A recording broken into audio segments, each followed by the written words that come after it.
जहन्नम में जाने वाले दूसरे लोग वो होंगे, ऐसी औरतें होंगी जो कपड़ा पहनने के बावजूद नंगी होंगी। ऐ मेरे नबी, मैं कुर्बान जाऊं, आपने ऐसा लफ्ज इस्तेमाल कर दिया।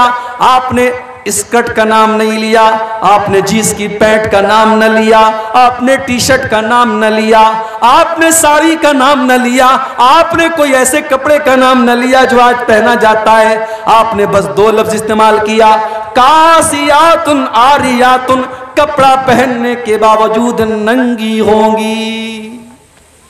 मेरी प्यारी माँ और बहनों, आप मुसलमान औरत हैं, आपका कपड़ा आपके शरीर को ढांपने वाला होना चाहिए, शरीर को दिखाने वाला नहीं होना चाहिए। अभी कलकत्ता से आ रहा हूं मैं, जुमा का खुतबा मैंने कलकत्ता में पढ़ाया।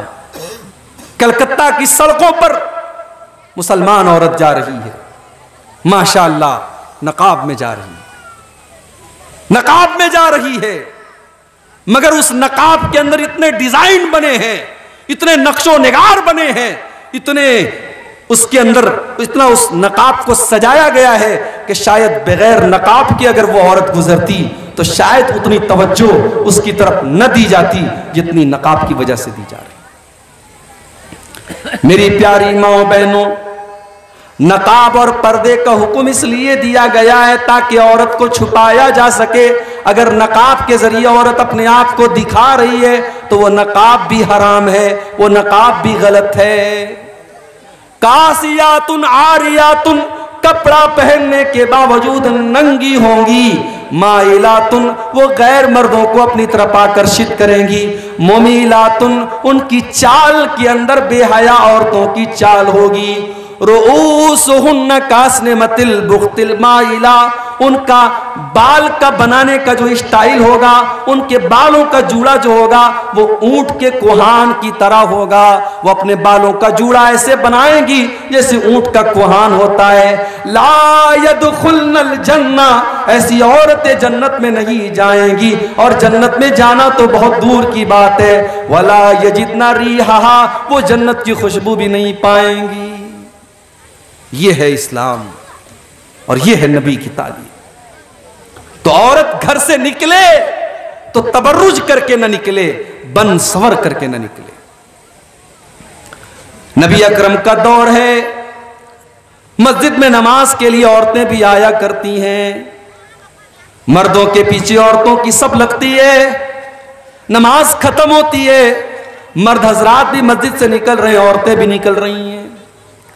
अल्लाह के प्यारे नबी की नजर पड़ गई, आपने देखा कि मर्दों और औरतों की भीड़ आपस में गुडमुड हो रही है, मिल रही है। आपने बड़े गुस्से में औरतों से कहा, इस्ताखिरना, अय औरतों तुम पीछे हट जाओ। लैसा लकुन्ना अन तहफुकन तरीक, बीच रास्ते में से चलना तुम्हारा काम नहीं है। औरतों पीछे हटो, तुम्हारा काम बीच रास्ते में से चलना नहीं है, मर्दों से सट करके चलना नहीं है।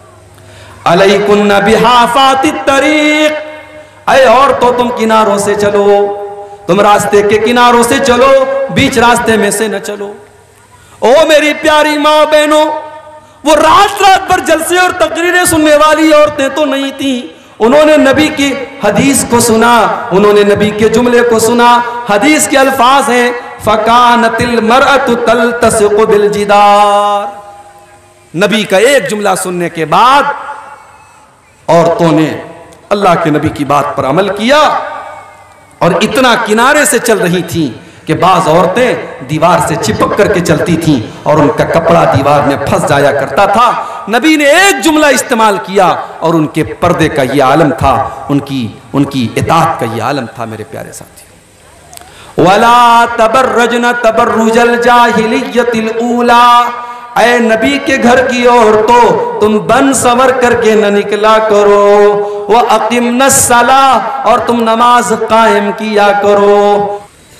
अभी सीरिया के अंदर जो जलजला आया था उसमें एक 6 या 7 साल की बच्ची ने, जो 3 दिन तक बेहोश थी मलबे के नीचे, जब उसको निकाला गया और होश में आई है वो लड़की, तो 6 या 7 साल की वो बच्ची होश में आने के बाद पहला जो लफ्ज उसके मुंह से निकलता है, पहला जो जुमला उसके मुंह से निकलता है वो क्या कहती है?